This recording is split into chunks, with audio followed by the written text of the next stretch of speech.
आता आपण single digit number subtraction आणि ॲडिशन दोन्ही करणार आहोत. याच्यामध्ये ॲडिशन पण आहे आणि सबस्ट्रॅक्शन पण आहे, पण हे सगळं राईट हँडवरच करणार आहे. पहिला प्रॉब्लेम आहे ॲड टू केला. दुसरा नंबर आहे ॲड टू केला. तिसरा नंबर 5 आहे तर 5 केलं.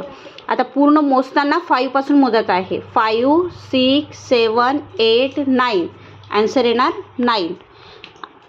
सेकंड नंबर करून दाखवत आहे मी. ॲड 3 1 2 3 -2 केला. नंतर +6 करताना इकडे 5 घ्यायचा आहे आणि इकडे 1 घ्यायचा आहे. हा झाला +6.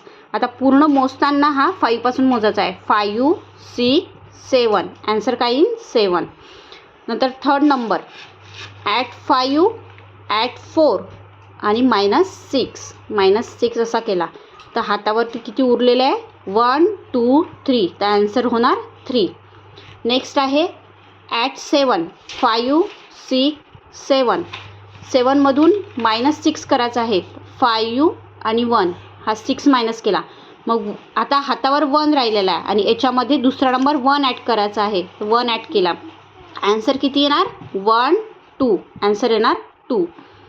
नंतर नेक्स्ट आहे 8 नंबर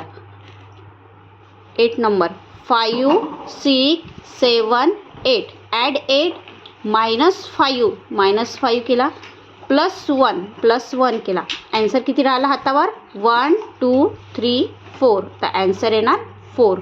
हे फिंगर ॲबॅकसनी केलेलं आहे. फिंगर ॲबॅकसची अशा प्रकारे सर्वांना प्रॅक्टिस करायची आहे.